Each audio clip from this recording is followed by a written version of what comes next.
depending on where you're watching us from. Before we formally start, I would like to remind you all that for today's event, we have a simultaneous Chinese-English translation. So please select a Chinese or English in the panel on the screen. Distinguished guests, ladies and gentlemen, good evening, or good morning, or good afternoon. One more time. On behalf of the Beijing Change Your Education Foundation, I'm happy to welcome you to today's event on operationalizing sustainable development goals for underserved women and children. My name is Joseph Olivier Mandu, and I serve as the International Volunteer Chief Officer at the Change Your Education Foundation, and I will be your moderator for the first part of this discussion. So this is a side event of the United Nations Conference on Sustainable Development, which focuses on sharing solutions and suggestions on the strategies to operationalize the Sustainable Development Goals for underserved women and youth for promoting gender equality, economic empowerment, health, education, and justice. All problems are becoming more visible and more profound during the pandemic, and we are all seeking solutions that can be learned and shared. So let's hear from the experts and youth representatives about how to enable women and youth to develop personally, make a positive contribution, and play a fuller part in the regeneration and development of their local community. So before inviting the first guest, we've prepared a brief video to showcase the work of the Change Your Education Foundation, which also will be playing now. So please play the video.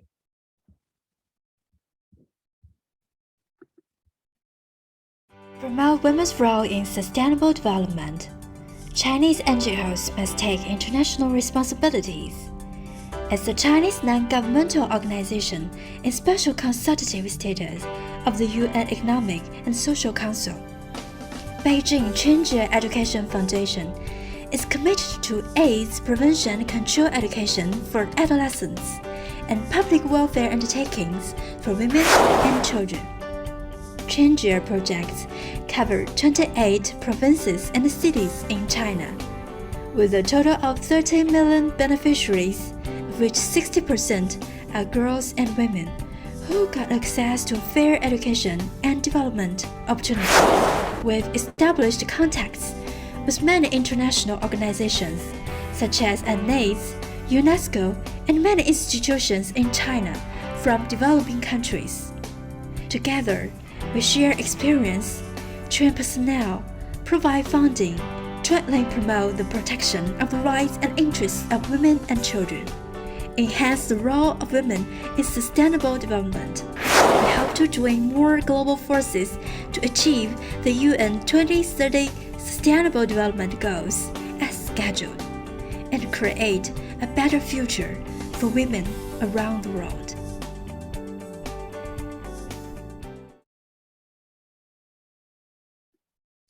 Thank you very much. It is time for us to invite our first guest speaker, which is Stephanie Haynes.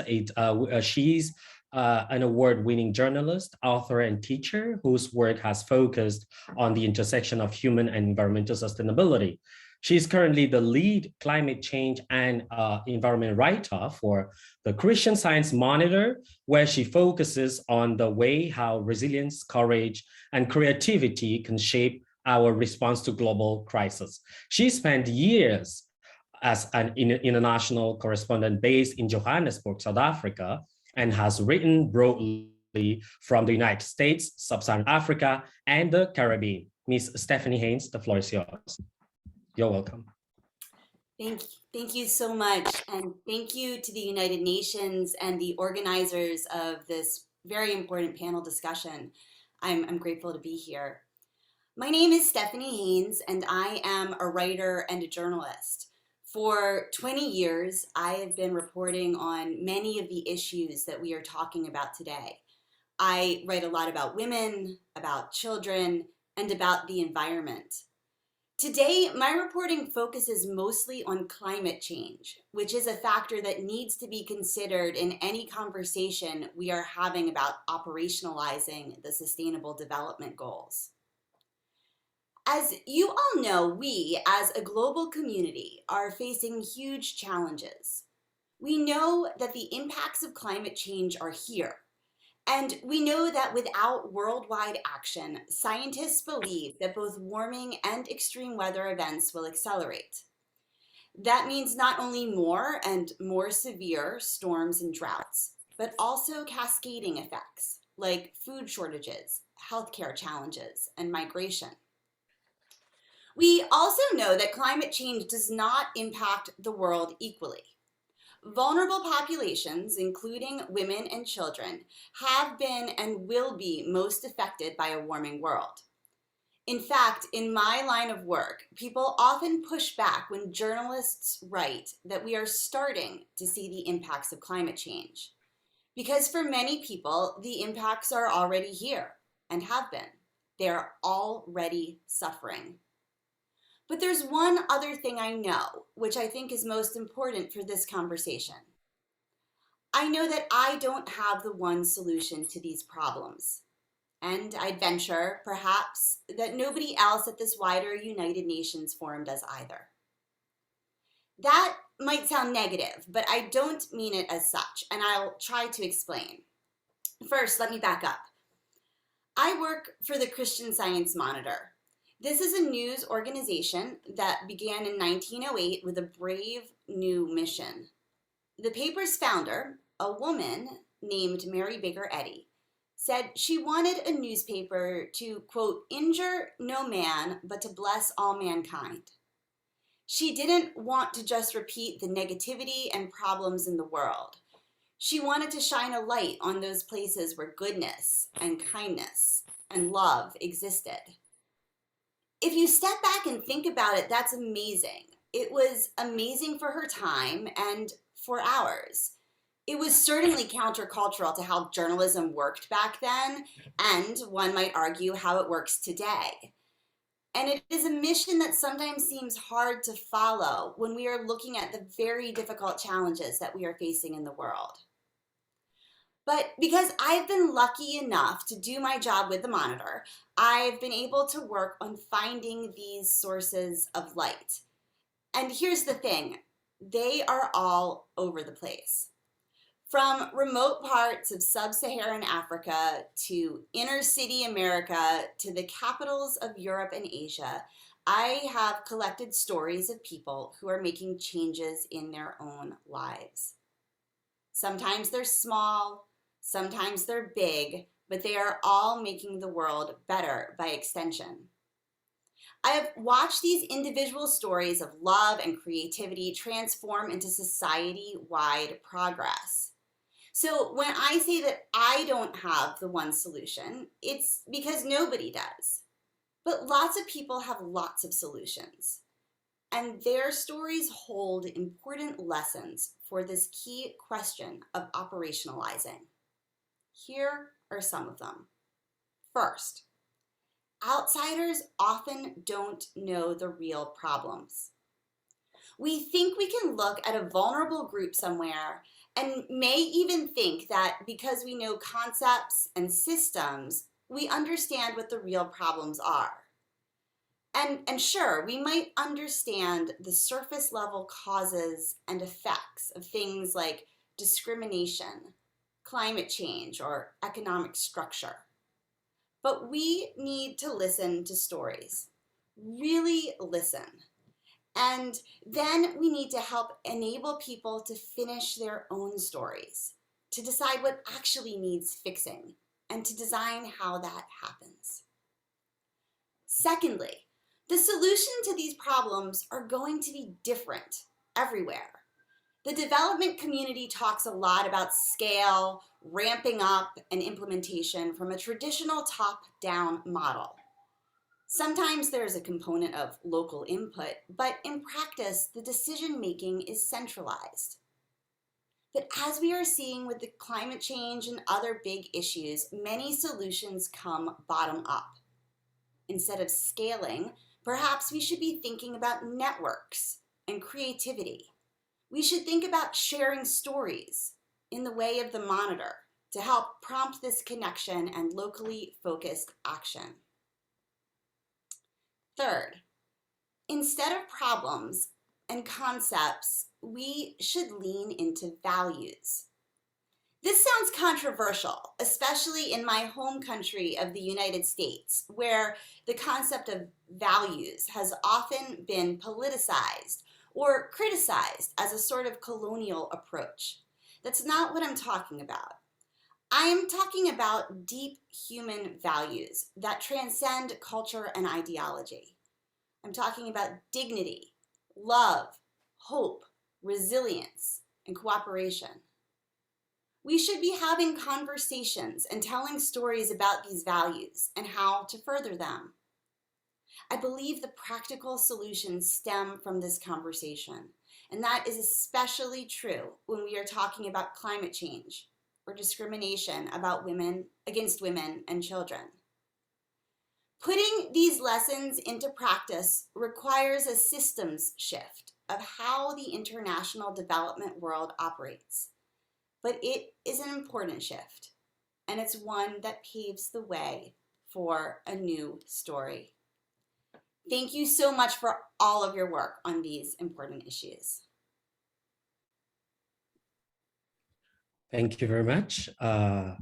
We thank you very much, Stephanie Haynes, for your speech and insights. With your experience as a journalist, you made a data collection of stories of people who are changing their lives, making great impacts. And it brings somehow a small but meaningful contribution to raise awareness in our society. Thank you once more, Stephanie Haynes. Let us welcome our second speaker, Yinjun Zhang, who is the Director of China Youth AIDS Prevention Education Project Office and Chairman of the Beijing Chenjia Education Foundation. As a mother, Zhang Yinjun could not bear to see many women and children suffering inequality and harm, so she left her job.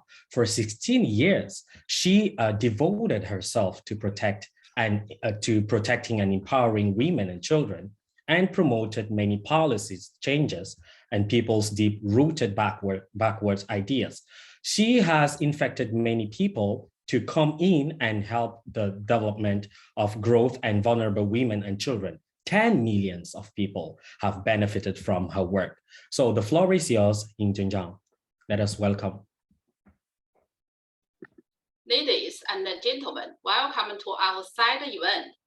The topic of my talk today is emphasizing the role of women in sustainable development. The development of globalization and technology have brought great room for women to develop. But many women are still trapped in a situation like equality, dignity, social protection, and economic security. Infectious diseases represented by AIDS and COVID-19 have worsened this trend. Over the years, the Beijing Chenjia Education Foundation takes ending AIDS, caring for women's, especially adolescent mental health, and the development of maternal love education as a main focus, commits to promoting gender equality and safeguarding the rights and interests of women and children in China and the developing countries around the world, and calls for real attention to the important role of women in sustainable development. AIDS has been one of the stumbling blocks to the role of women in sustainable development. As a mother and staff who has worked many years for Chinese Ministry of Health, I know this all too well. 17 years ago, seeing some girls infected with AIDS due to ignorance, I decided to resign from public office to create Chinese Chenjia AIDS Prevention and Education Project, which is committed to sex education in schools and communities to help young people, especially women, stay away from AIDS. My team and I later established the Beijing Chenjia Education Foundation in 2014, projecting our sites to a fight the field for the realization of women's equality and development.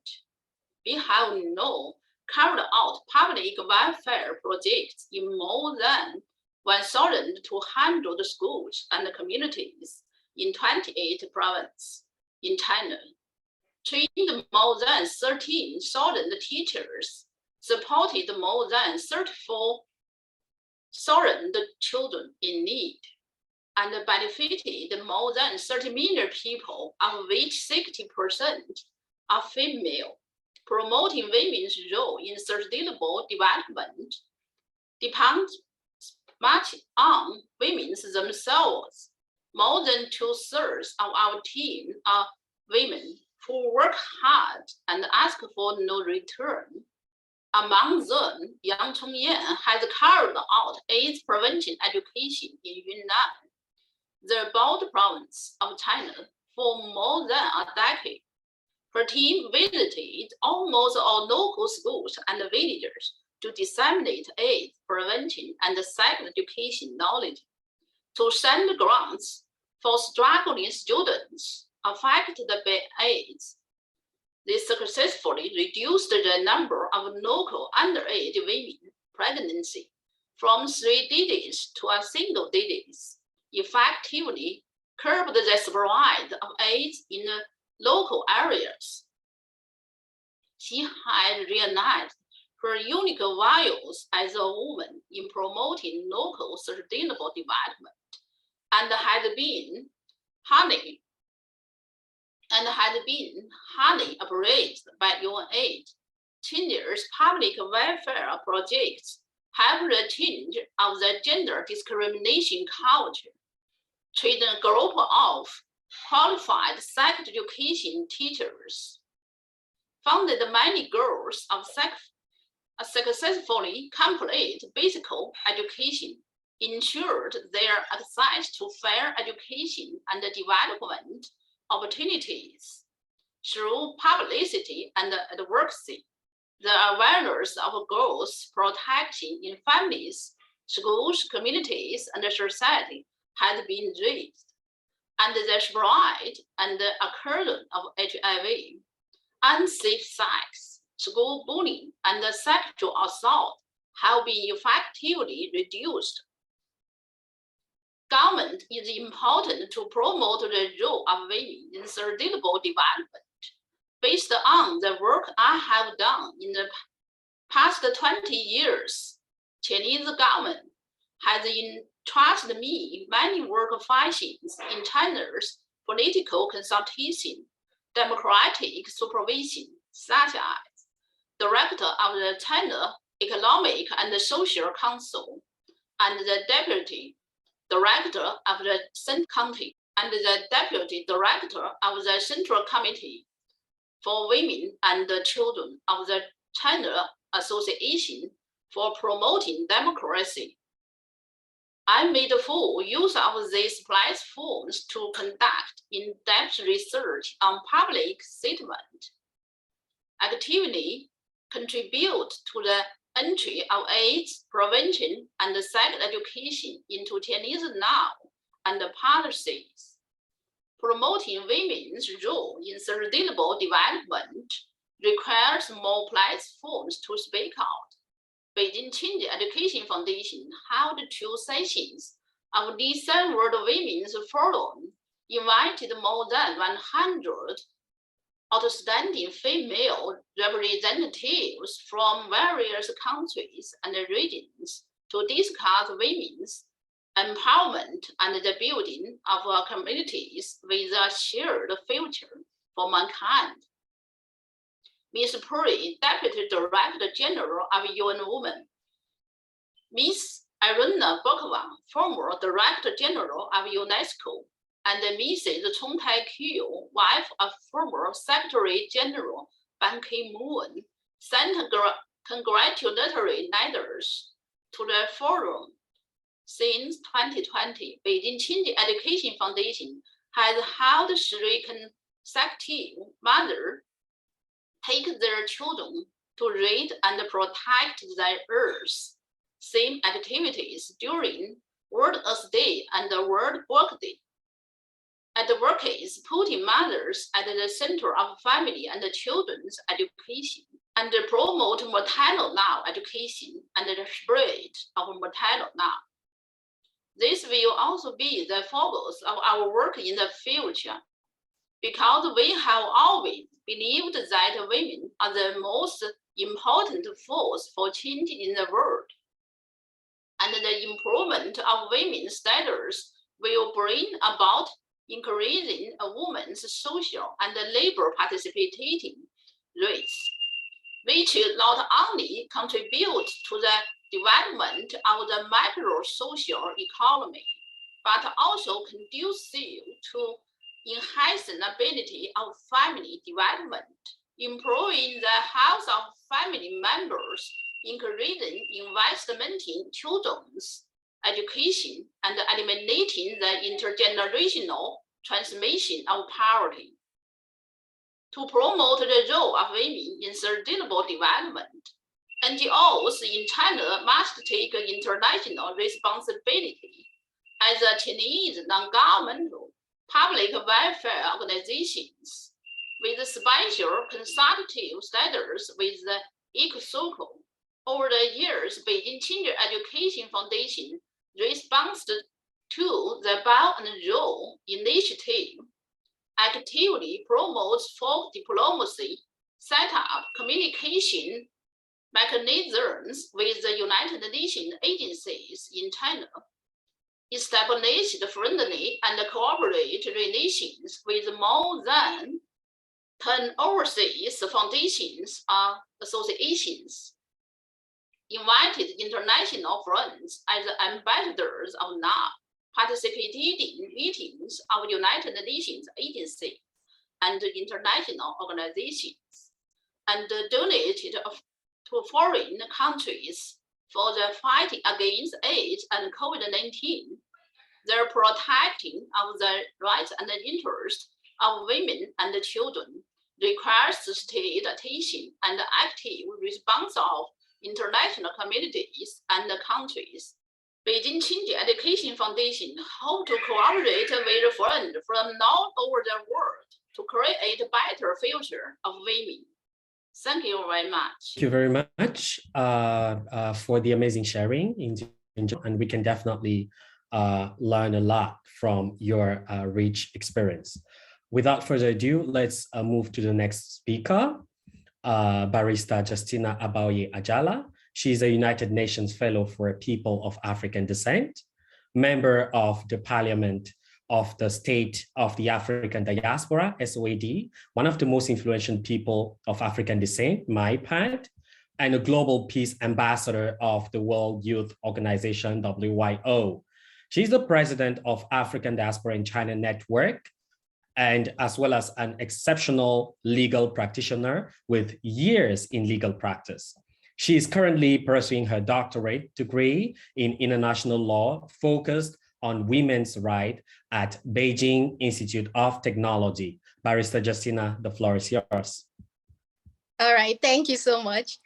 Thank you for the opportunity to be part of the United Nations Conference on Sustainable Development.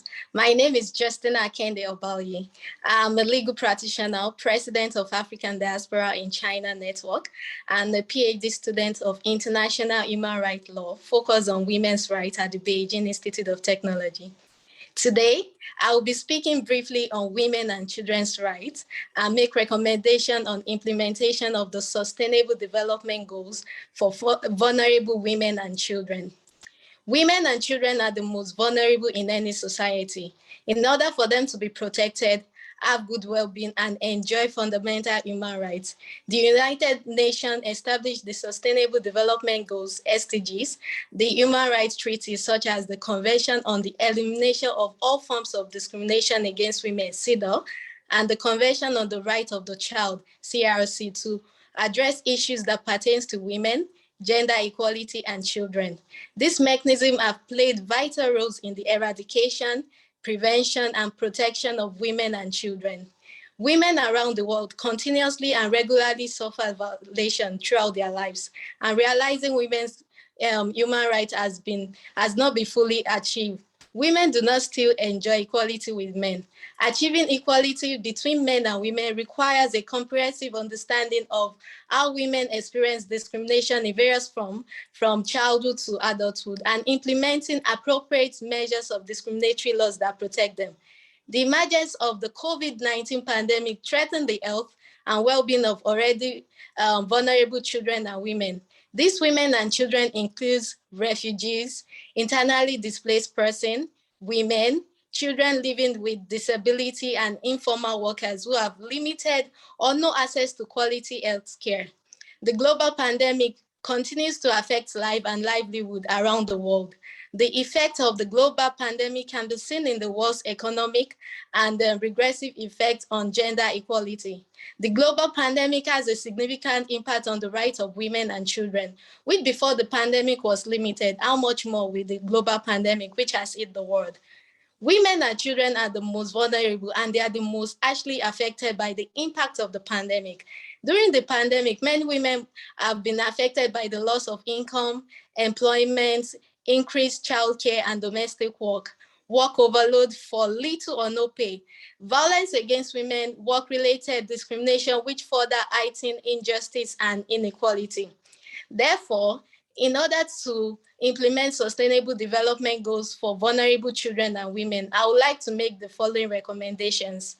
1, the government should adopt a campaign awareness through educational and public programs to enlighten citizens through media to convey the message that all forms of discrimination against women and abuses on children is an offense and punishable under the law. All victims of such abuse should be protected and the accused should be punished under the law, regardless of status in the society or religious belief. The rule of law must be upheld in every situation. Secondly, states are under the obligation to ensure the reform of existing discriminatory laws and practices in order to promote and protect women. Equal treatment of men and women under the law is essential. As such, it makes women and girls realize their potential and enjoy equal rights and opportunity with men. Laws that discriminate against women not only impede gender equality, but also send a message that the state consider them to be lower and second-class citizens to men. The state should adopt all necessary measures to reform or eliminate discriminatory cultural practices and stereotypes.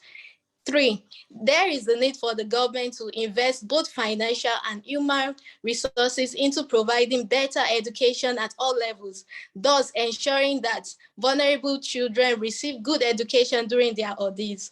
4, legal and social cultural barriers such as legal discrimination, gender stereotype, discriminatory social norms, and unpaid domestic work affect the realization of women's rights. These barriers should be eradicated to improve women's enjoyment of their rights. Access to decent work includes equal pay for equal work, entitlement, access to leadership and decision-making position, freedom from violence and rape. And number 5, the state should prioritize public policy support for care and access to decent work to ensure women and children are well protected, especially in the pandemic period. It is recommended that all states ratify and ensure compliance with the Convention on the Elimination of All Forms of Discrimination Against Women, CEDAW, and Convention on the Right of a Child, CRC, and implement Sustainable Development Goals, SDGs. And lastly, youth are the greatest power of the country. Therefore, significant efforts must be established to help empower them to competently and adequately contribute towards sustainable development of the nation. The participation of youth is a must to achieve any kind of future goals of prosperity, progress, peace, and safety. To ensure participation of the youth in national development, they need to be encouraged and supported by families, civil society, and governments. Providing quality education, employment opportunity, and empowerment to the youth are key factor in achieving progress and development of the nation. So thank you for the opportunity to speak. Share. Thank you very much, Barrister Justina, for your great presentation on women and children's rights, making several recommendations on implementation for the Sustainable Development Goals for vulnerable women and children, awareness through educational and public programs, ensuring the reform of existing discriminatory laws and practices in order to promote and protect women were among some of your recommendations, but also more importantly, the youth empowerment. Thank you very much, Barrister Justina. Next on the schedule, it's my honor to invite a representative of a younger generation, Emily Tan.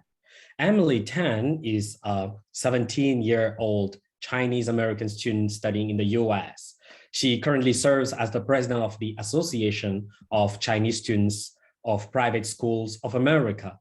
The association covers thousands of Chinese high school students in over 100 private high schools in the US. It is the largest academic and cultural exchange platform and autonomous association for Chinese high school students in the US. Emily strongly advocates for environmental issues and seeks solutions through science and policy settings at such a young age. She has 4 years of experience working with sustainability projects, including SDGs and environmental studies. Emily Tan, please, the floor is yours. Thank you very much. Good morning and good evening to all ladies and gentlemen from different parts of the world. My name is Emily Tan, and I'm a student who is currently studying as a rising junior in a boarding school in Pennsylvania, the United States.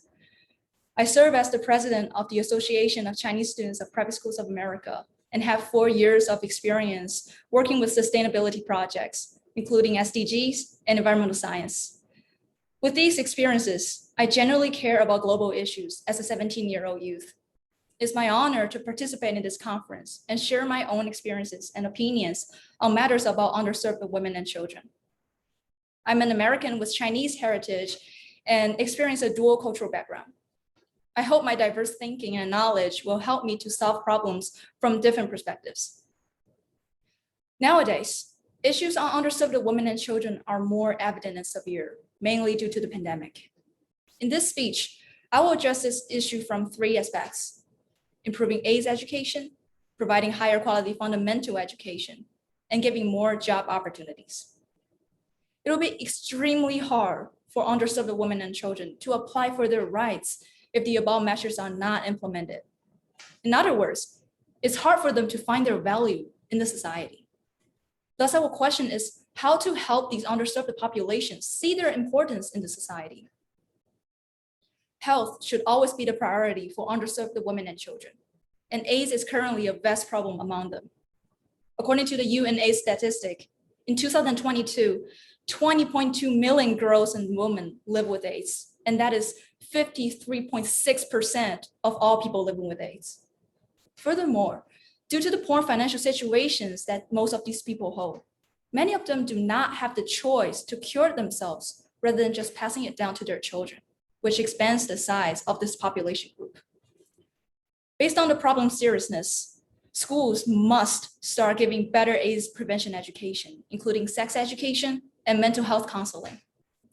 From my personal experience, I'm lucky to receive this type of education at the age of 14, which is a relatively young age.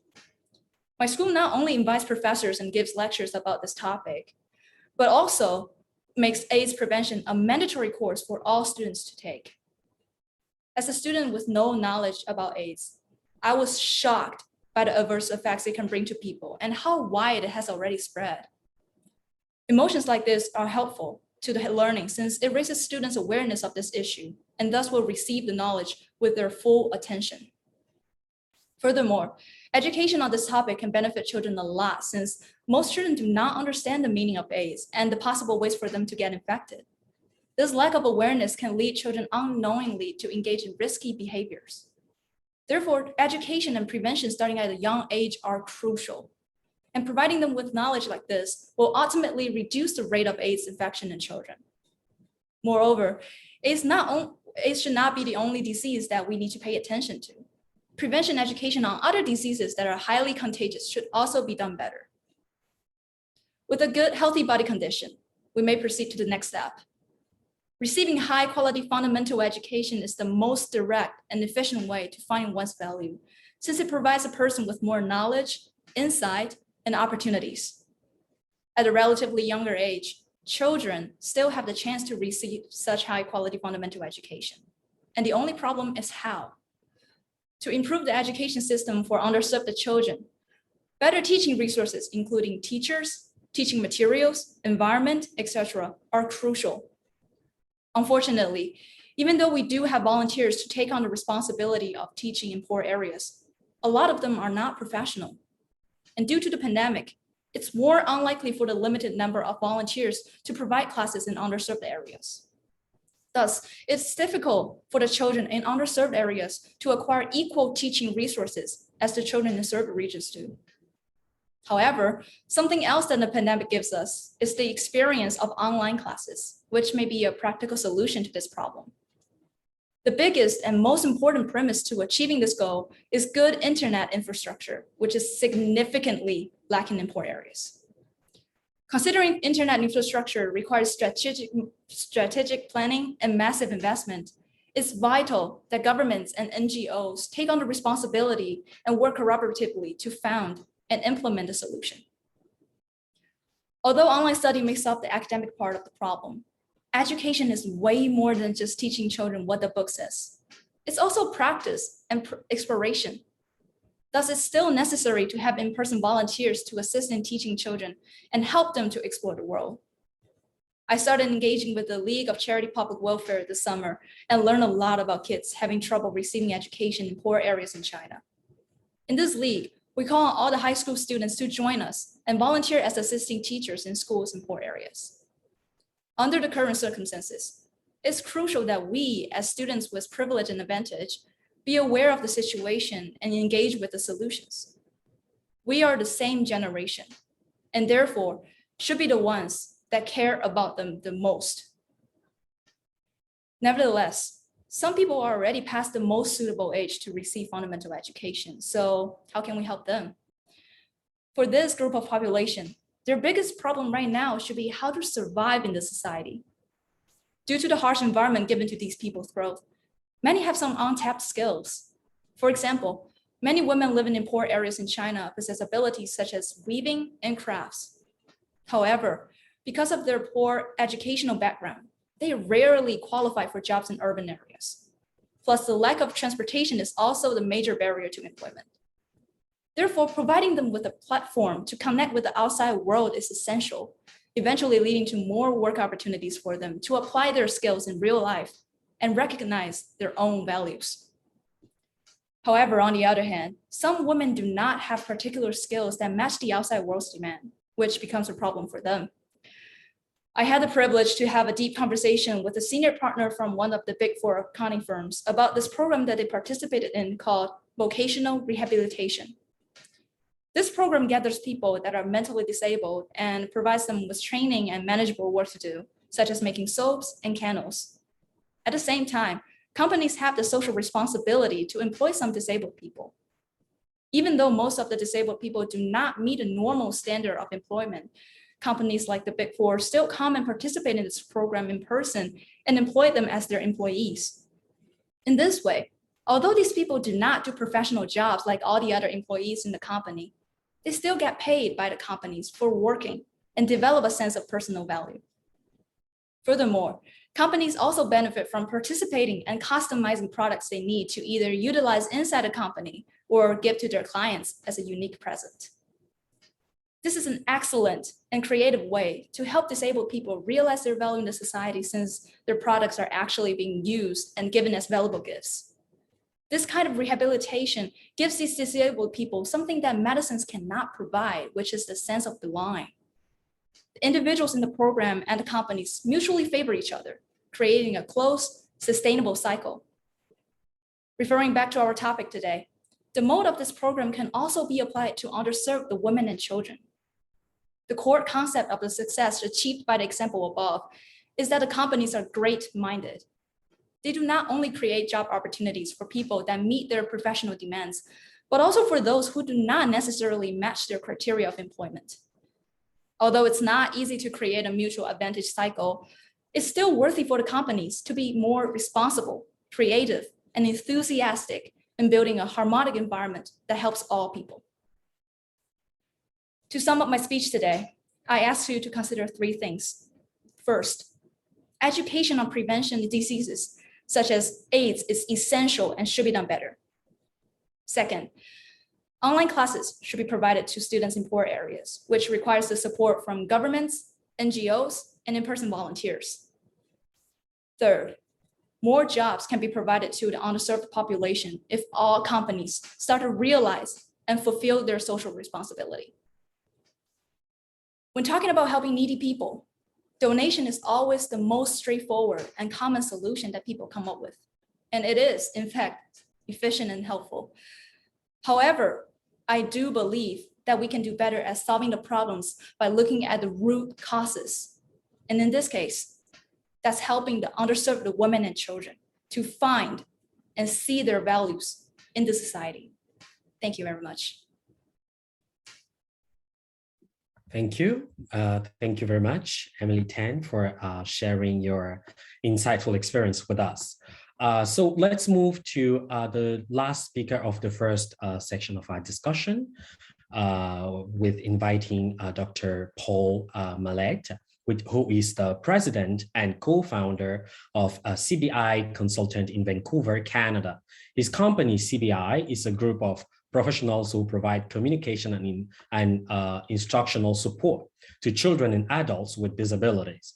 Dr. Mallet has provided extensive training to schools, families, and support agencies throughout North America and Asia. He uses his personal experiences as a consultant to effectively illustrate theories in practice, and is widely known as an enjoyable but engaging speaker who is able to translate difficult concepts into practical, user-friendly language. So let me invite Dr. Mallet to share his incredible work with us. Dr. Mallet, the floor is yours.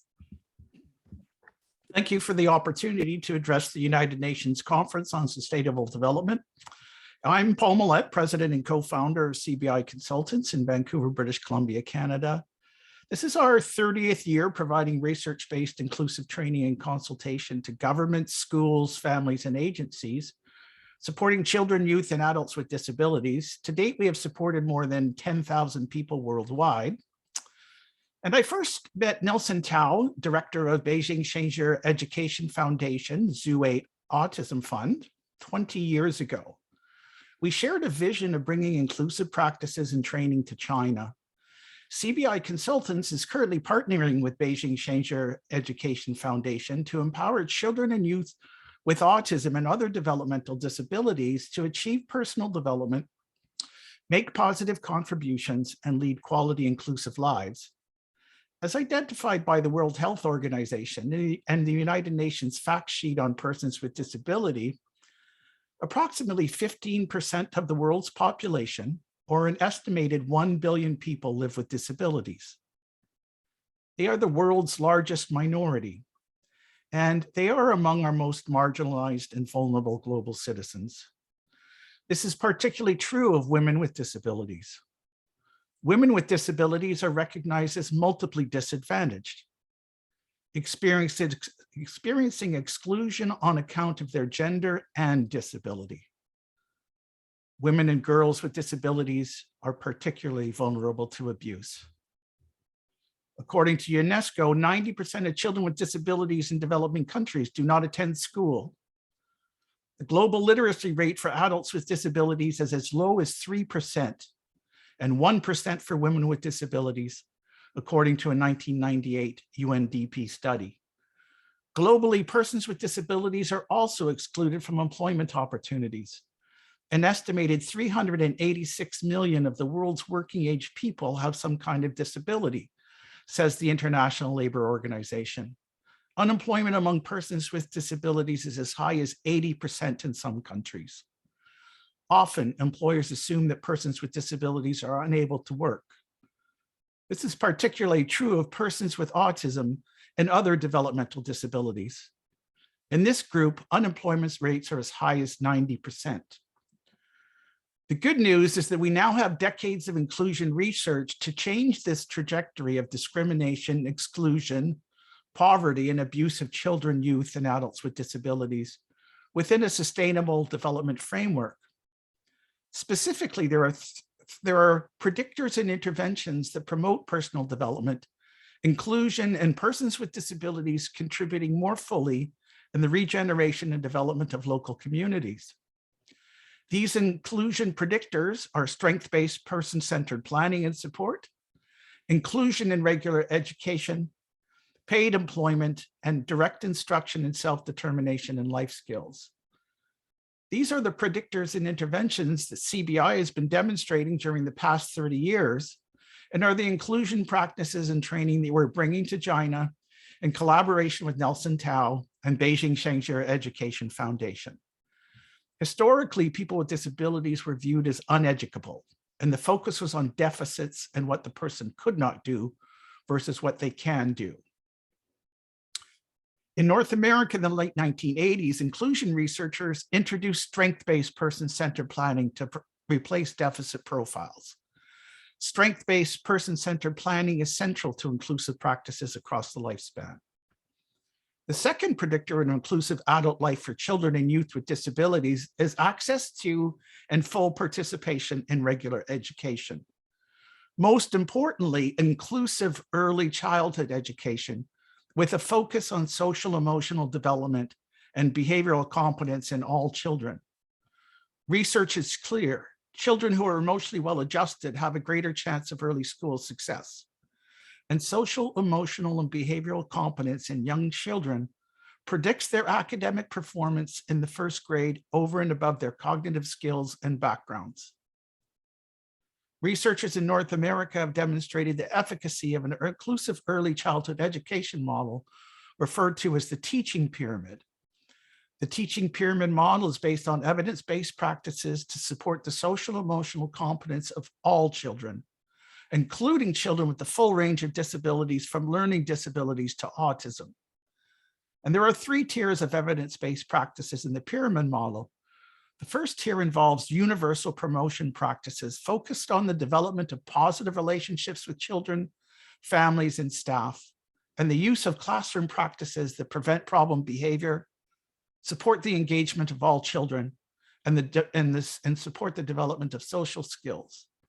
The second tier of the pyramid model is called secondary prevention practices for children who need intentional instruction in social skills, social problem solving, emotional literacy, friendship development, and anger management. And the third tier of the pyramid model is tertiary intervention for children who require intensive individualized support.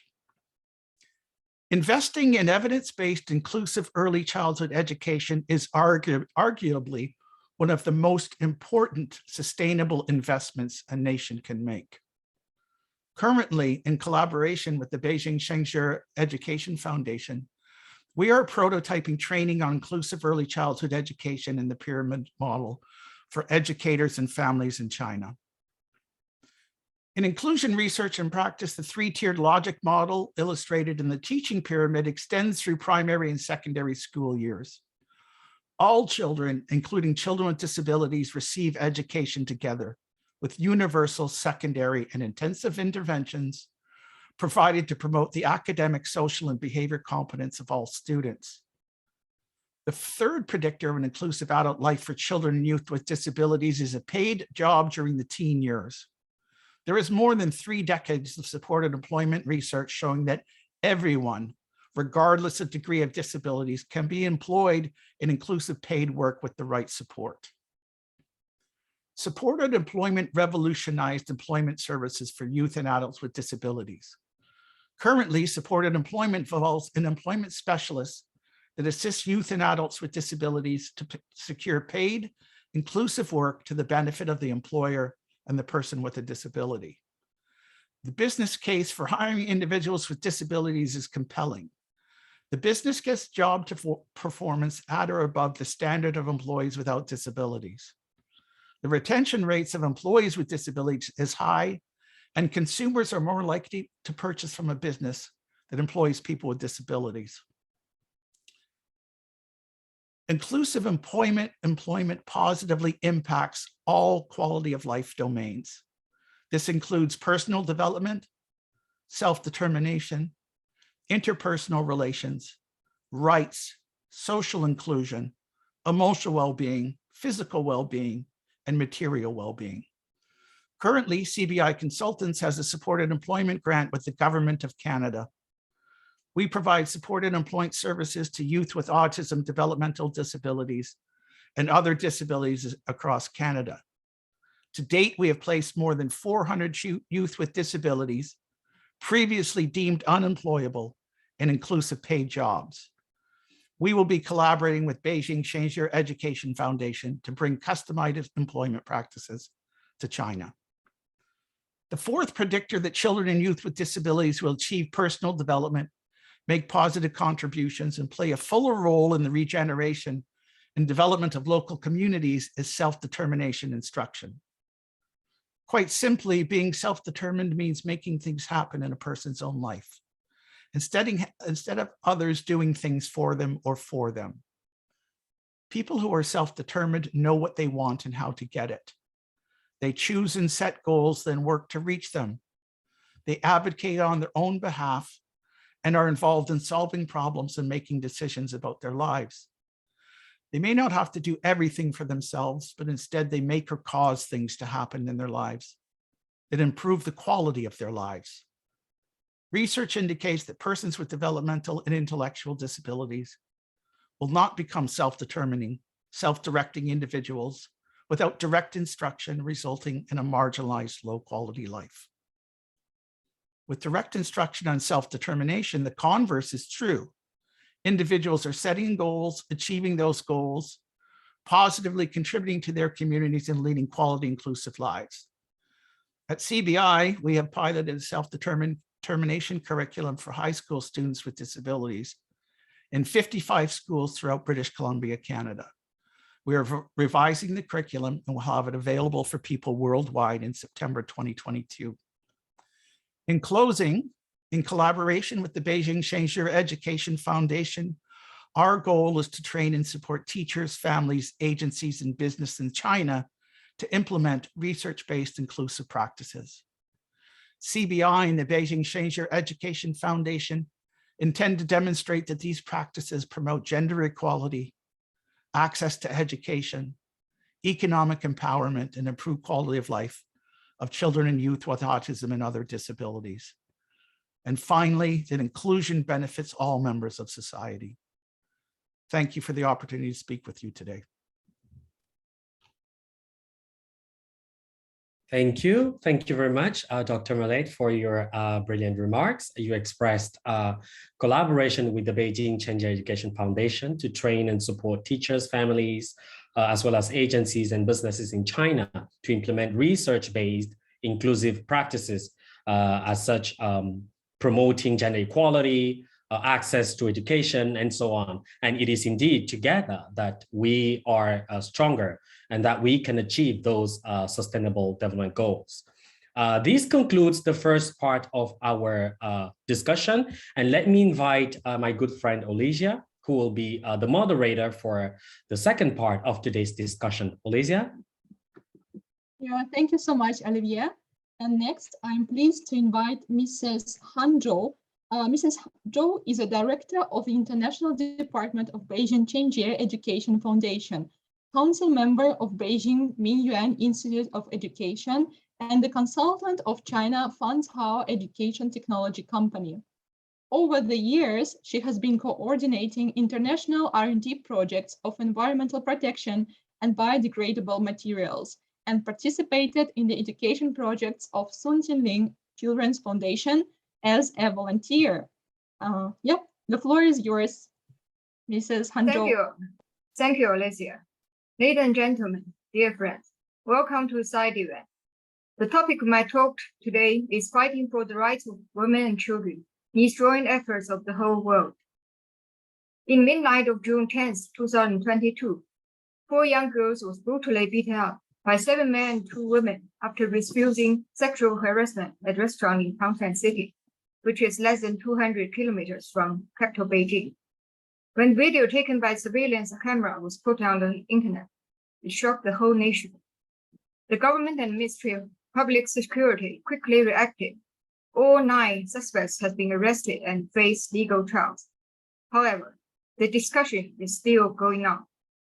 Me Too movement of last year's and very recent overturn of Roe versus Wade ruling on abortion rights by the U.S. Supreme Court make people again and again reflect on the status and the rights of women. The discrimination against women is an extremely complex issue. Women from nature bear the responsibility of giving birth to and raising children, which brings certain physical and mental vulnerabilities, and also means they need to spend more time on their families than men. Actually, this just proves the importance of women, since children are necessary for human reproduction, and families are the cornerstones of the society. However, this also leads to the fact that women are generally speaking economically disadvantaged. Although the background might be quite different among countries, the prejudice against the role of women in the society are most of the time based on economic interest. Even many women themselves accept and take such prejudice for granted. This shows that changing concept is the key to the problem. The whole society should realize that the role of women cannot be valued from the economy, and the contribution of women is far beyond the income they bring. Lower income and physical weakness do not mean they are in lower status. Furthermore, equal career opportunities and income are part of the basic human rights women should enjoy. Women do not need to be treated special in the career. Women just need respect and equal chances. Traditionally, women in China have very low status and were regarded as appendages of men. This situation has been changed and greatly improved during the last 70 years or so, but it is far from enough. Beijing Gender Education Foundation has been devoting himself to women and children rights since 2006, in particularly in the fields of AIDS prevention and treatment, sexual health, mental health, public charity, and traditional cultural education. Based on the local situation in China, Gender invented Gender Hut to carry out education on mental health, AIDS prevention, sex education, traditional culture, and philanthropy. Thousands of Gender Huts have donated and built in schools and communities across China. Old huts are equipped with books, teaching CDs, and facilities such as psychological sand tables and televisions for projection equipment, and act as small educational stations. This has proven to be an effective method in line with China's national conditions.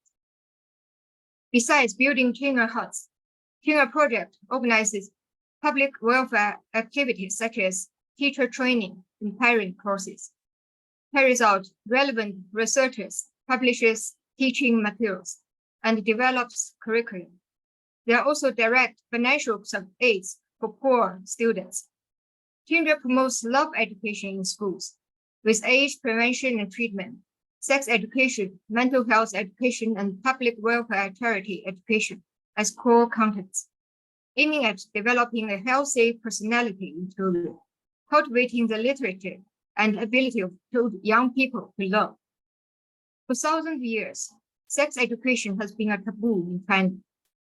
With unlimited efforts of Gender and other organizations, it has been on the school syllabus since June 1st, 2021, protected by Children Protection Act. It is a great step forward.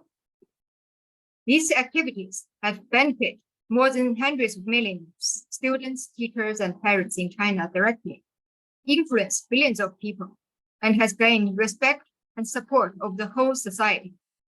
Gender was recognized as the most important NGOs in fighting against AIDS among youth, and one of the major players in fighting for the rights for women and children in China. The key of the success of Gender Project, as just now mentioned by Madame Ying Junzhang, chairman of Gender, is that all sectors of the community are motivated. Government, donors, volunteers, and other public have a united understanding and work together. We believe that's the only way to achieve the sustainability of our missions. The discrimination against women has been a historical and global issue. Even today, in 21st century, it is far from being resolved and requires growing efforts of the whole world. Moreover, whenever nature or man-made disasters strike, such as the coronavirus outbreak, women and children are among the first group to suffer, and their benefit deteriorate. The ongoing pandemic has showed us profoundly that all inhabitants in this planet belong to the same village. No one can detach himself from others. Promoting the right of women and children is a global challenge, which needs global solutions.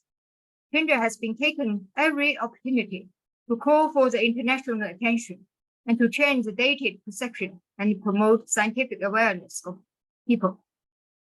India hosted the sub-forum, World Women's Public Welfare Forum, Indonesian Forum on World Civilization in 2016, and submitted multiple written reports and video speeches on protection of women and children's rights and interests in the Human Rights Council over the years.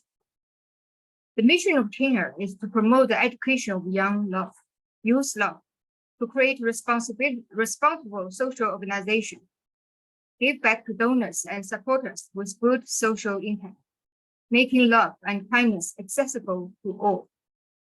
To realize a sustainable progress towards this mission, China wishes to join hands with organizations all over the world who share the same vision and work towards UN sustainability goals for underserved women and youth. By collaborating in the existing or new projects, China is ready to provide successful experience and financial management assistance to the organizations that need help in developing countries worldwide. We call for all successful companies and individuals to pay back to local society by taking their social responsibility and lend a hand in this program. China is also eager to learn from other people's experience. We will continue to organize and participate in various international activities to exchange ideas, share best practice, conduct researches, and more important, reach collaboration in all these activities. Dear friends, on behalf of China, I intend my sincere invitation to you. Here, I would like to borrow the motto of 2022 Winter Olympics. Together, fight against the injustice and for a shared, sustainable future. Thank you for listening. Yeah, thank you so much for this inspirational speech, Mrs. Zhou. And next, welcome our next speaker, Yifei Chen. She has a very beautiful English name, Irene. Irene studied in the UK for 7 years. Currently, she is pursuing her master's degree at the New York University. She is a very talented and artistic person, a singer, songwriter, and an independent musician. Irene initiated a music concert in 2021, raising funds for Beijing Chenjie Education Foundation. She is also serving as an ambassador of Beijing Chenjie Education Foundation, focusing on promoting awareness around AIDS. Let's welcome Irene. Honorable Chair, fellow delegates, and distinguished guests, thank you for having me here. I'm Irene. Today, I would like to share my experience as a student in contributing and promoting sexuality education, especially in acquired immune deficiency syndrome among youths, in abbreviation AIDS. It begins with last summer, I got a chance to get in touch with a group of kids who suffered from HIV. I found that popularizing related information and knowledge can effectively help such circumstances. However, this has to cover a wide amount of population. Therefore, a comprehensive and thorough education is crucial. And then I had an idea to hold a charity concert with the purpose to raise concerns and promote understandings about HIV. Me and my bestie, two of us, started by doing research, writing event proposals, as well as negotiating sponsorships. Meanwhile, we filmed videos on introducing AIDS and how to prevent from AIDS on social platforms. After 4 months of work, we successfully raised around 6,500,000 RMB via giving speeches. Except the costs required for hosting the event, all funds were raised to Beijing Changer Education Foundation. This can help maximizing the fund value by aligning operations with goals of the foundation. As a result, money raised were used to establish sex education institutions within schools in China, benefiting students in kindergarten, primary schools, mid-schools, as well as colleges. The whole thing seemed to be very challenging at first because I had no experience in event managing and I did not have any connections and I did not know how to raise money. It was very confusing for us, but all we did was keep telling people around us that we are going to do this. We need your involvement to make some changes. We then tell stories and cases about HIV. We spread words and talk on social medias. What happened was there came many people like us who are passionate in music and also wanted to get involved in this such a meaningful project. And then our team started to build up. Having this experience, I profoundly realized that behind HIV virus, it's a complex social phenomenon regarding to law, gender equality, culture, education for girls, etc. It needs people to awake, and it needs help across all the sectors around the world. Today, we are talking underserved women and youths, and I think this is primarily due to a lack of resource, shortages of necessities, shortages of educational resources, lack of a right educational view of human nature, but who should take this responsibility? So far, HIV is increasing in younger age in China. Individuals aged around 15 to 24 are considered as in high-risk group. Societies are becoming more open-minded but lack of safety awareness. Although institutions of higher learning are known as intellectual community, a considerable amount of individuals still don't familiar with sexual knowledge. Youths in second or third tier cities as well as in rural areas are greatly lag behind. Situations in extreme poverty are even worse. Some of the girls are not even aware of using sanitary napkins during menstruation. Times have changed. When there comes a time, kids need to know more than the basic facts of life. Sex education is science. Gender equality needs to be advocated. All of these which matter indicate that education is incredibly important so that we can protect ourselves and avoid social tragedy. As a graduate student, I am brave to pursue my dreams, and I'm also very thankful that I've got the opportunities to do so. In the same way, I wish that every child could live with dignity and be capable to achieve their life goals, whether they are in rural or urban. They can all do better beyond the imagination of their parents and got the courage to move on to a bright future. It's hard, but it's progressing and patience is required. And I have decided to be a spokesman willing to help reaching the Sustainable Development Goals, ending the epidemic of HIV by 2030. We should all not perceive ourselves as insignificant factors. As long as we make a voice, we can all make a little change, leading to a more secure and freer world, increasing awareness in public eyes.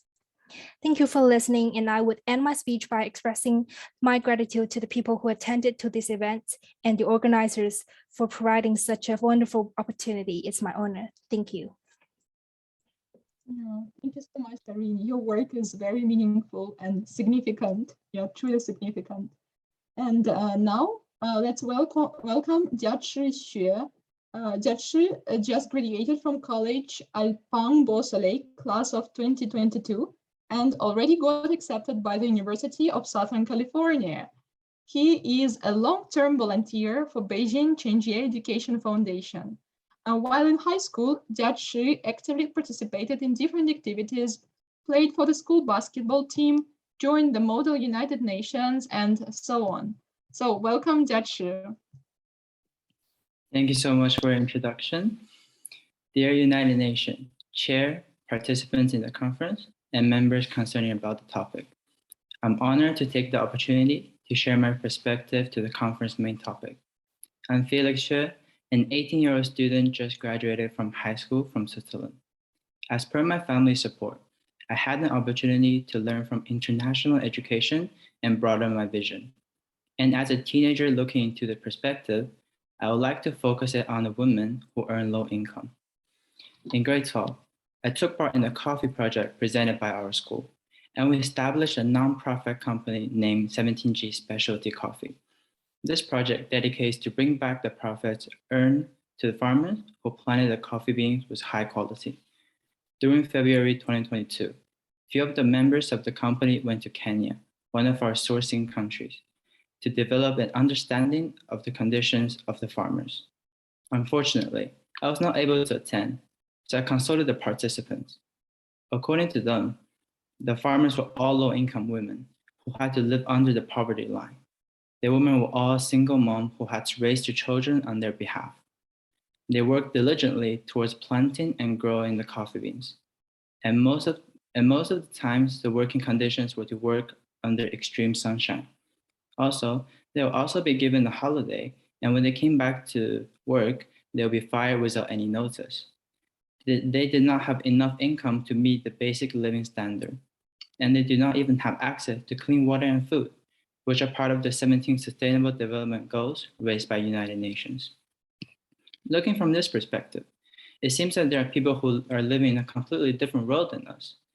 Moreover, the field trip to Kenya raised issues about the fact that the women farmers were being given low attention, and this painted a bigger picture. These things are also in some other places happening. I wanted to open the speech with a small story that I'm familiar with, so I can aim to open a wider vision in perceiving such issue. When broadening our visions from this small project led by the school, I want to convey that the amount of support we can provide as a school is never going to be enough, even only within the small villages of women that the Kenya trip visits. According to our program leader, he mentioned that it is important to realize that this project serves as a start, and we should use this idea to promote this further within Switzerland International School, and also inspire people to take coffee as an initiative and come up with their own ways to help those women in need. I want to convey that to help those women, it does not always have to be donation of buildings or food or fresh water. Not all of us sitting in the conference room now have the abilities to provide massive amounts of economic support. However, everything starts from nothing to everything. We shall take the creativity that we have in our heart to try to make an impact. It never has to be big, but those women that the trip attendees encountered during the trip to Kenya need our help.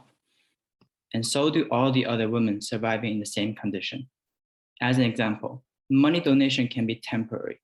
And if the money runs out, those women will have to go back to the same conditions.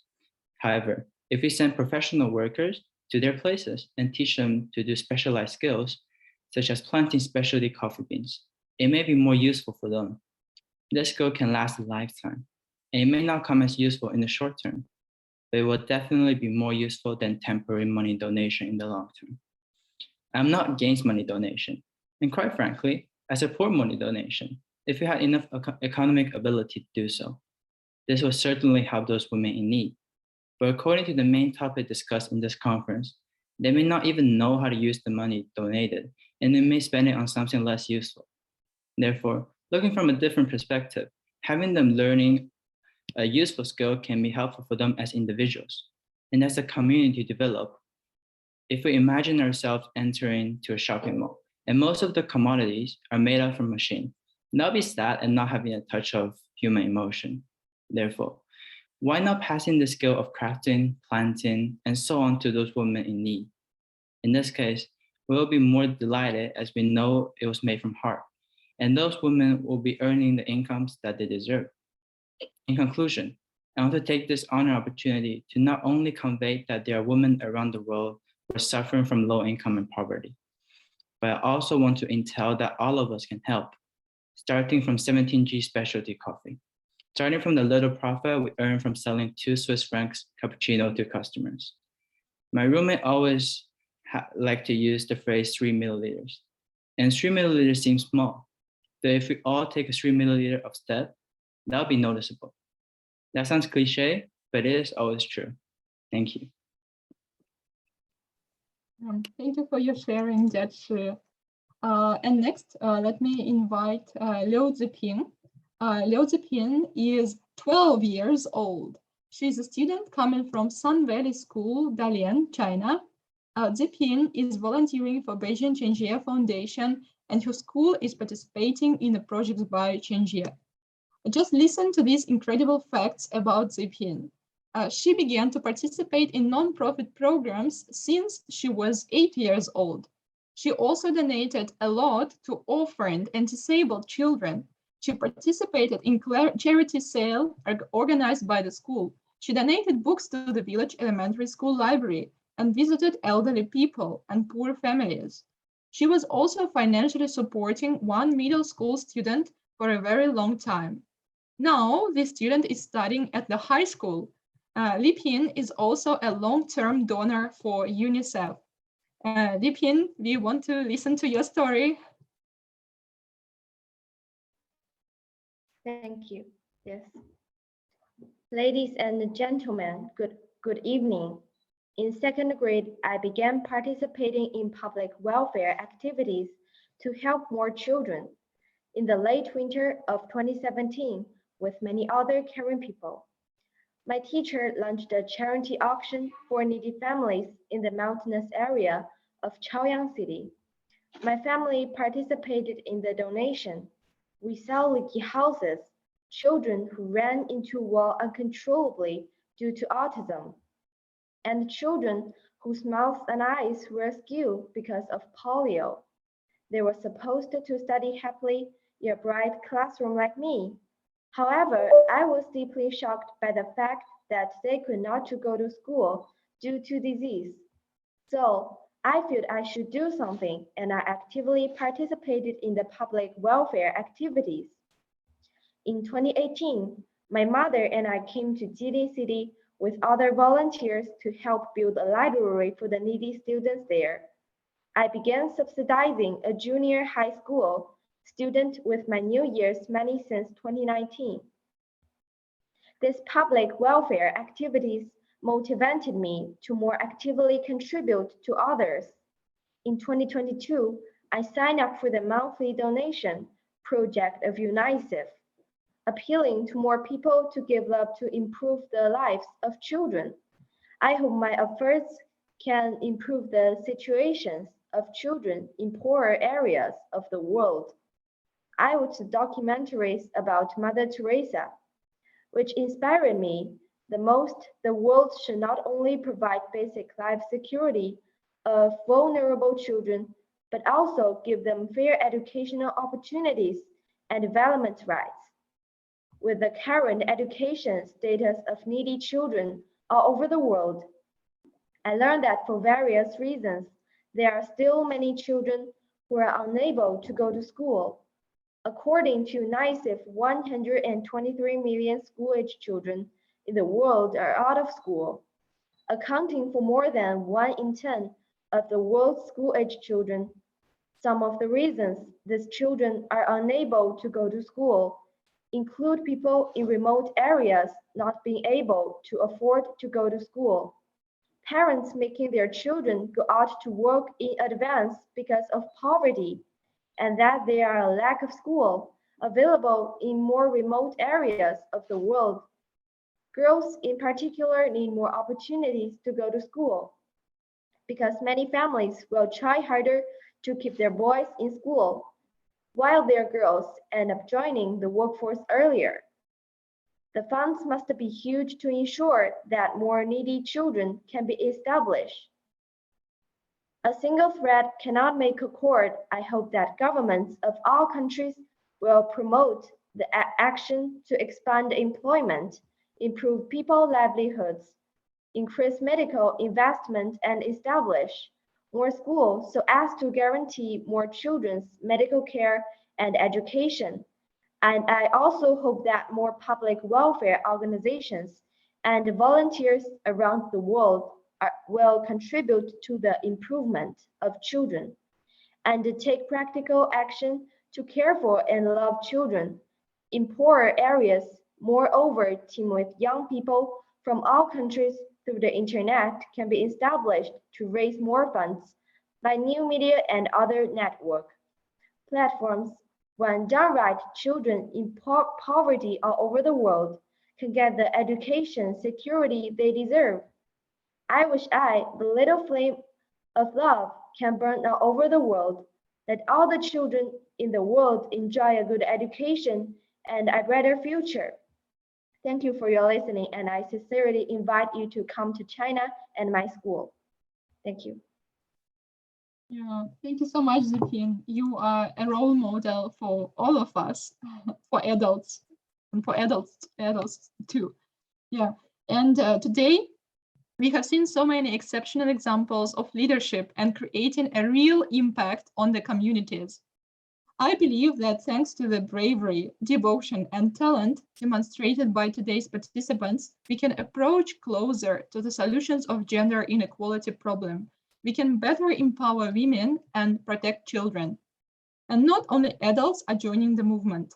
Our young speakers are leading the way towards achieving sustainable development goals. Now we are moving to Q&A session.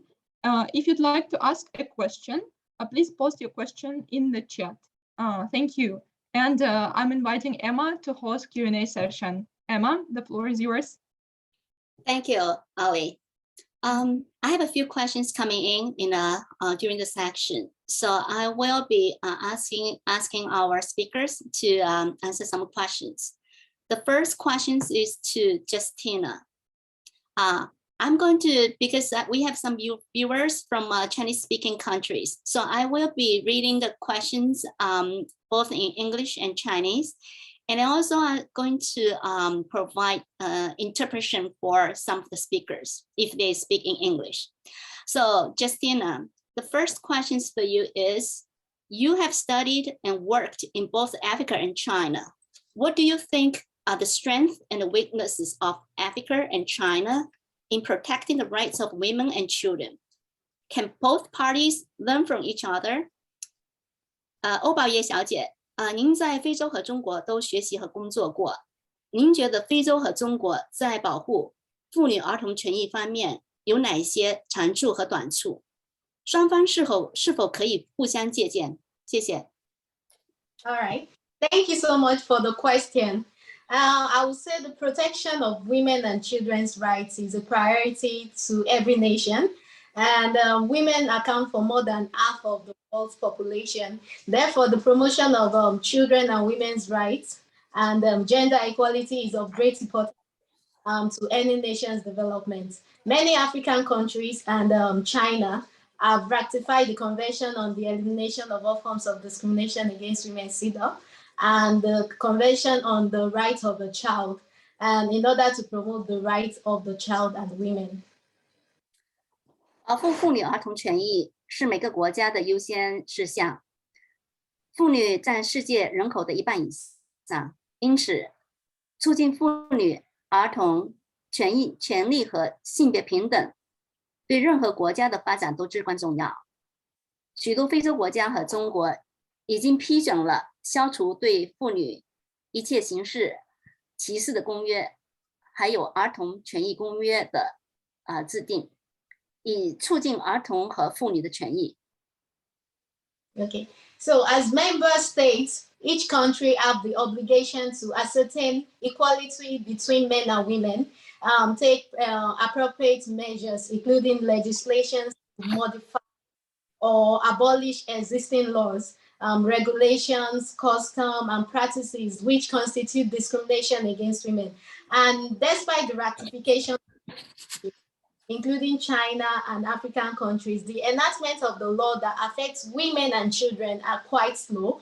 And there's still much awareness of the convention in various countries, but the measures of implementing are extremely weak and insufficient. 作为这个成员国，每个国家都有义务确保男女平等，采取适当的措施，包括立法的修改或者废除现有的对妇女构成歧视的法律、法规、习俗和做法。尽管许多国家都批准了，但是呢，影响妇女和儿童的法律的颁布其实是相当缓慢。各国对公约的认知度很高，但实施的措施却是极为薄弱和不足。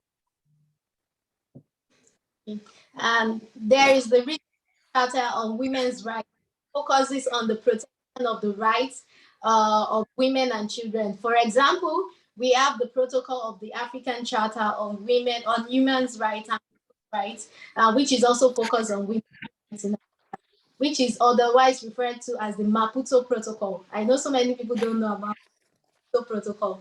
This protocol created rights and expand the normative standards for African women that were perceived to be insufficient or omitted in the previous treaties, such as the CEDAW. 有关妇女权益的区域宪章，重点是保护权益以及妇女跟儿童。例如，我们有非洲人权和人民权利宪章，关于非洲妇女权益的决议书。该决议书为非洲妇女创造了新的权利，并且扩大了在以前的条约中被认为不足的或者遗漏的规范跟标准。And likewise, China, in its bid to promote women and children's rights, has also enacted and implemented outlines for the development of Chinese women, which is a national program to carry out the platform for action. 同样，中国在促进妇女儿童权利方面也制定了并且实施了中国妇女发展纲要，作为落实行动纲要的国家纲领。So therefore, Africa and China can learn from each other in the promotion of the rights. Although the method of implementation might differ because each country has its own peculiarity. China has its peculiarity. African countries also have their own peculiarity as well. 因此，非洲和中国在促进妇女儿童权利方面可以互相学习。尽管每个国家都有自己的特点，实施的方式可能有所不同。The combination of a tripartite system of civil, customary, and religious law makes it very difficult to harmonize legislation and remove discriminatory measures in Africa. However, women's rights is universal, and women face the same issue of discrimination all over the world, including China, including African countries. They face the same discrimination. So thank you. 民法、这个习惯法和宗教法三方的体系的结合，使得非洲很难协调立法和消除消除这个性别歧视的措施。然而，妇女的权利是普遍的，妇女在全世界各地都面临同样的歧视的问题。谢谢。Thank you, Justina. Thank you. Let's move on to the question for next guest speaker, Stephanie Hans. Hello, Stephanie. Hello, thank you. Okay, the questions for you is, what are the impacts of climate change on the rights of underserved women and children? It's a great question. Climate change is an intensifier of all of the different inequalities that already exist. OK， 这是一个非常好的问题。气候变化现在越来越剧烈而且它对很多的各方各面都已经产生了极大的影响。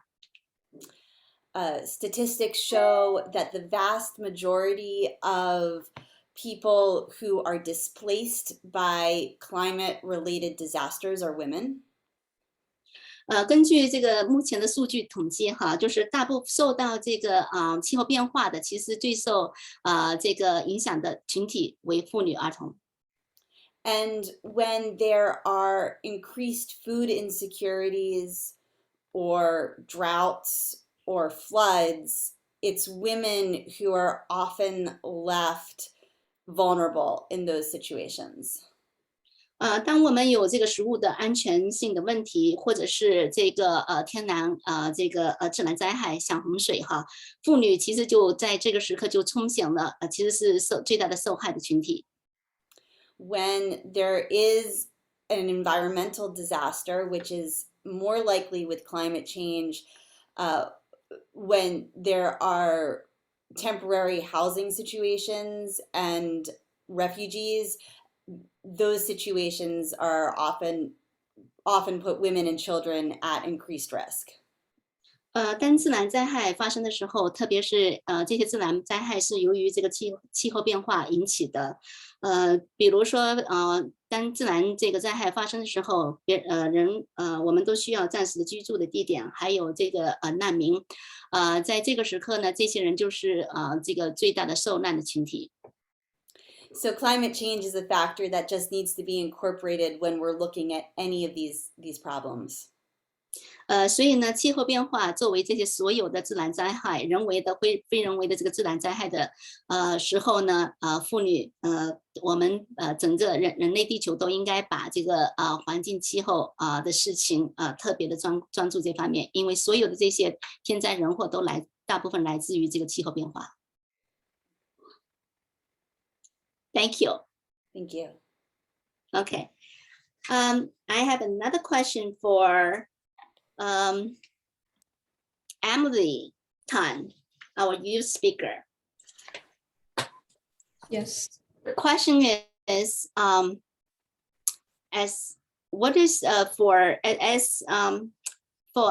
a teenager, so what is the different views in terms of for women's and children's rights in terms of as middle school students? What the difference between Chinese and US?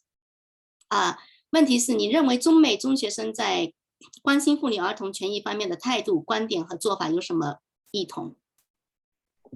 Okay, thank you for the question.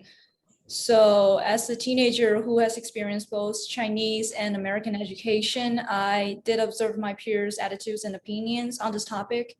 The biggest thing I noticed among high school students is that no matter where they are and what kind of education they receive, they all have strong awareness and active attitudes towards protecting and caring about women and children. Luckily, both Chinese and American education provide prevention classes on cigarettes, alcohol, drugs, and they also provide sex education. And to be more specific, American sex education teaches students in a straightforward way, while Chinese sex education does it in a more implicit way. However, according to my observation, all students treat these courses and information very seriously, no matter how their classes are delivered to them. 作为一个有着中国和美国双重教育背景的青少年，我确实对这个同龄人在这个话题上的态度跟观点有所了解。最明显的是，在中学生这个群体中，无论是接受中国教育还是美国教育，他们都对保护和关心妇女儿童有着强烈的意识跟积极的态度。幸运的是，中国和美国的学校都有提供关于禁烟、禁酒、禁毒的课程，学校也有提供这个性教育的课程。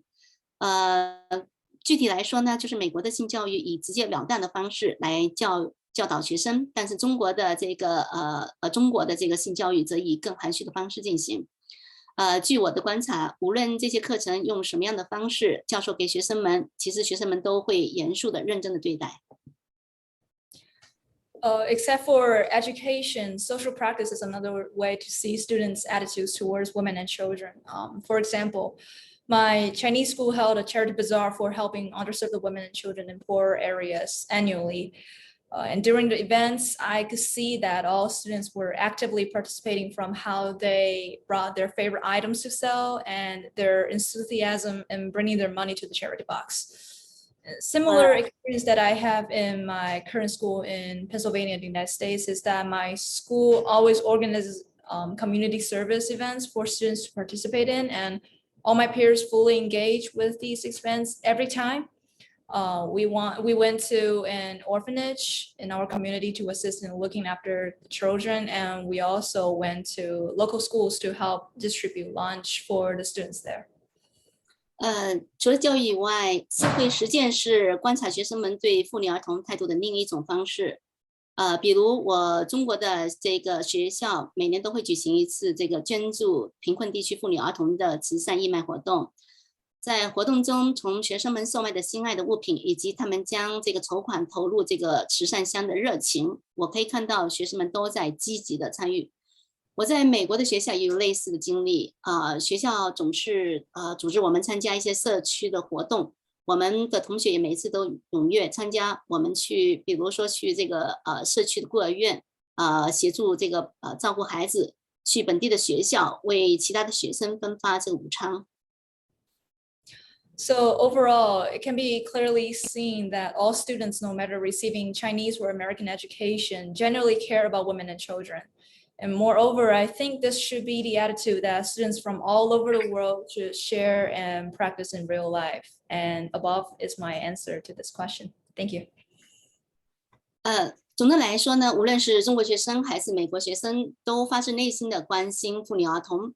我认为这种态度应该在世界各地中学生的现实生活中分享跟实践。以上就是我的回答，谢谢大家。Thank you. 下一个the next question is for Injun Zhang。下一个问题是张云俊女士。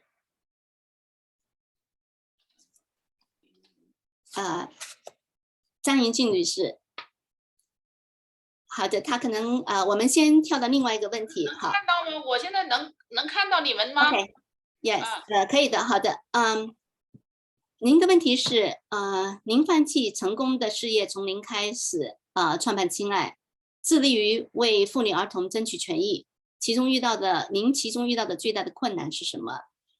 是如何克服的 ？You gave up your success career to start Changier from scratch, dedicated to fighting for the rights of women and children. What was the biggest difficulty you encountered? How did you overcome it? Thank you. 谢谢。The inherent traditional concept and behaviors, ignorance, and the fear of AIDS, and the avoidance of sex education are the biggest obstacles encountered and difficult to overcome. The solution should be to incorporate AIDS and sex education into national policies and regulations. Teaching the universities, middle schools, and primary schools start with children and teenagers and connect the parents through children to help implement. 固有的这个传统的观念跟那个行为的习俗哈，对艾滋病的无知与这个恐惧，还有对这个性教育的回避，是遇到的最大的障碍跟不易克服的困难。Yes. So the next question is for Paul. Yes, I'm still here. Okay, thank you. The question for you is both Beijing Changier Education Foundation and CBI have benefited many Chinese children with autism. How can you seek more international resources to expand the cooperation between us? An excellent question. I think it's about awareness, and I think also taking an empowerment capacity model and identifying for other nations and governments that this is an incredible population that has many, many assets and not deficits. And all, yeah, sorry. 非常好的问题哈。他个人认为就是第一个是提高这个关注度，还是要提高这个社会的关注度，还有就是要提高这个赋权哈。那么赋权的这个能力是来自于这个政府跟这个非官方的组织。Yes.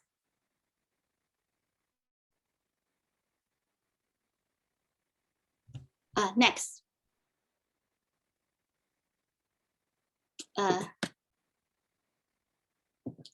It seems as we have some delay. Hello? Hello? Oh, sorry, you're still talking to me? Oh, yes. No, I finished my interpretation, so you can go ahead with your answer. Oh, okay. I'm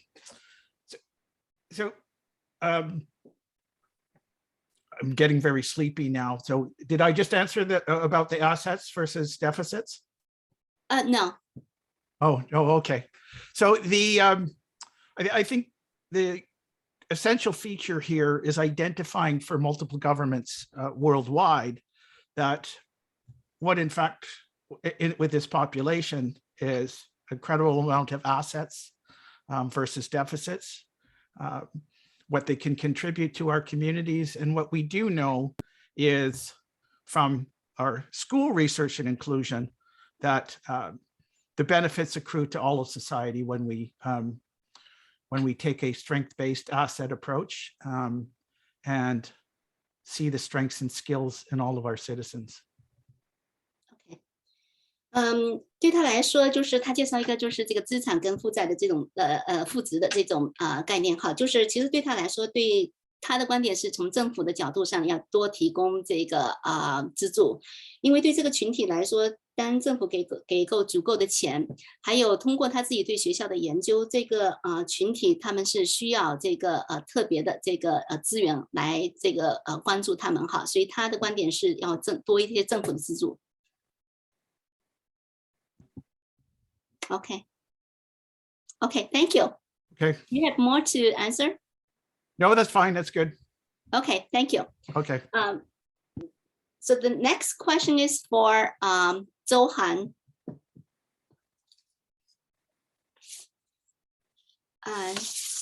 请问周涵在吗？在。Han Zhou, okay. The question for you is, what specific plans does Changir have for international cooperation? 亲爱对国际间合作有什么具体的计划？ Thank you very much for the question. Well, first of all, Changir hopes to establish contact with organizations around the world that are committed to the protection of women and children's rights and interests, exchange experience and learn from each other's strengths. 你先翻。Yes. 首先，亲爱希望与这个世界各国致力于妇女儿童权益保护的组织的建立联系关系，交流各自的经验，取长补短。In addition, we hope to go to developing countries most in need of help, work with local governments, NGOs, and enterprises to localize our experience and do our best to promote the realization of local sustainable goals. 另外，我们希望到最需要的帮助的发展中国家去，和当地的政府、NGO 还有企业一起，将我们的经验本地化，尽我们的所能推动当地可持续性目标的实现。That's my answer. Thank you. OK， 谢谢。我们还有最后一个问题for 薛家慈。Hello. Okay. So thank you for your startup with 17G coffee, and it's very valuable. So from your perspective, what do you want governments or NGO to help the youth to realize their dreams? 听了你关于咖啡的方案，觉得很有价值。你希望政府、公益组织应该怎么做，才能够帮助年轻人更好的实现这些创意？ Okay, thank you for the question. And as I mentioned in the speech, I think the authorized organization should realize that not every support come from financial support. Therefore, they could potentially use the technology well to create an impact through the website or through like internet. OK，正如刚才我在发言中提到的，我认为政府跟慈善机构应该意识到，不是每一个支持都应该来自于资金的支持。